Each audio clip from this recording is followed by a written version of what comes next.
Year 1398 में तैमूर ने India पर कब्जा किया और इस जंग में 1 लाख लोग मारे गए। इससे पहले 262 बीसी के दौरान इंडिया में ही कलिंगा वॉर हुई थी, जो एक ही साल के दौरान 2.5 लाख लोगों की जान ले गई। और दुनिया की सबसे खूनरेज जंग चाइना में बैटल ऑफ चैंगपिंग के नाम से जानी जाती है, जिसमें अफसोसनाक तौर पे 7 लाख से भी ज्यादा लोग अपनी जान गंवा बैठे।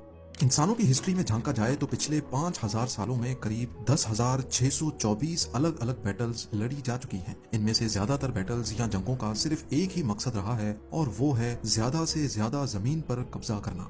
तारीख गवाह है कि जमीन पाने के लिए हम इंसान ना ही किसी का खून बहाने से डरते हैं, ना बच्चे देखते हैं, ना बूढ़े, और हत्ता के दुनिया का सबसे खतरनाक हथियार भी इस्तेमाल करने में कोई झिझक नहीं रखते। पर इसी सब के बीच जमीन का एक ऐसा टुकड़ा भी है जो हर 6 महीने में बगैर किसी खून खराबे के, एक भी गोली चले बगैर अपनी कंट्री चेंज करता है।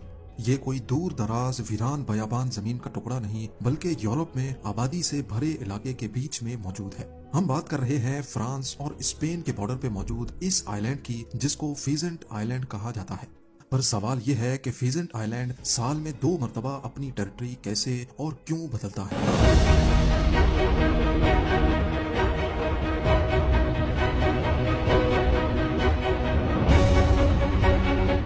Here, you could be standing in France one day, the next day, you'll be standing in Spain.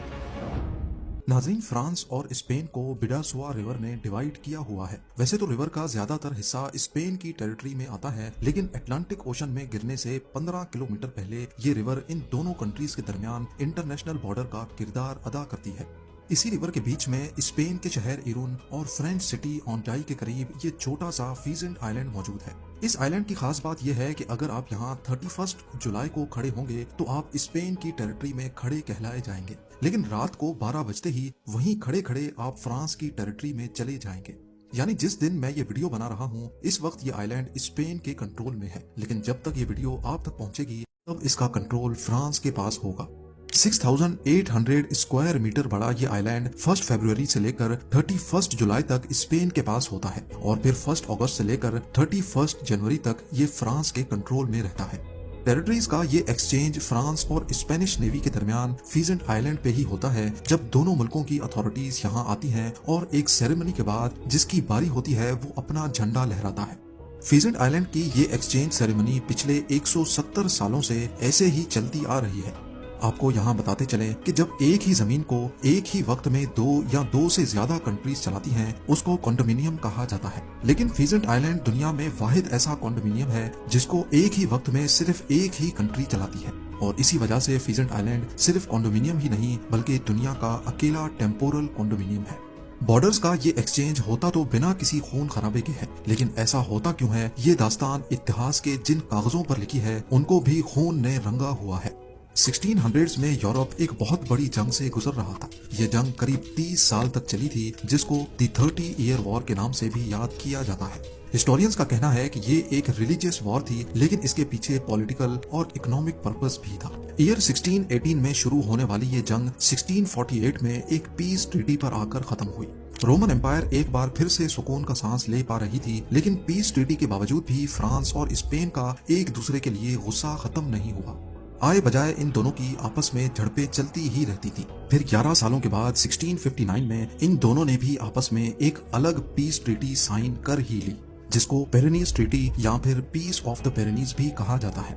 Map पे देखा जाए तो पेरिनीज एक बहुत बड़ी माउंटेन रेंज है जो स्पेन और फ्रांस को 2 हिस्सों में डिवाइड करती है।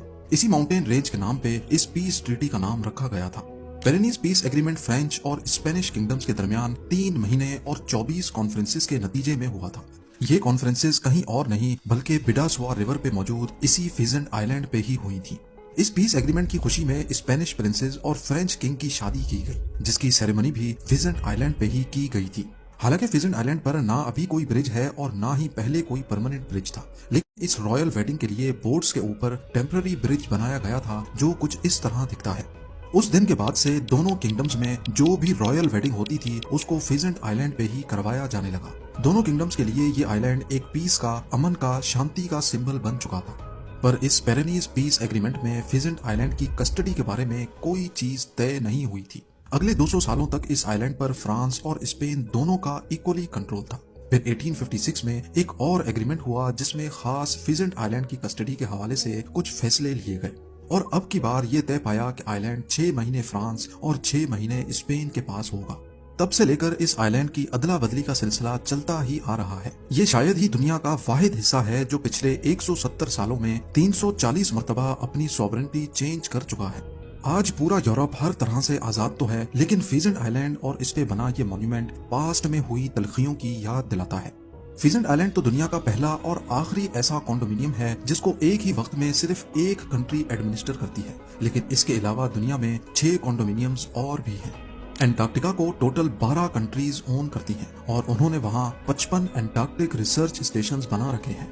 सूडान में मौजूद अबियाई एरिया को रिपब्लिक ऑफ साउथ सूडान और रिपब्लिक ऑफ सूडान दोनों एक साथ एडमिनिस्टर करते हैं। ब्रिचको डिस्ट्रिक्ट बोस्निया एंड हर्ट्जगोविना और रिपब्लिक ऑफ सर्ब्सका का एक कॉन्डोमिनियम है।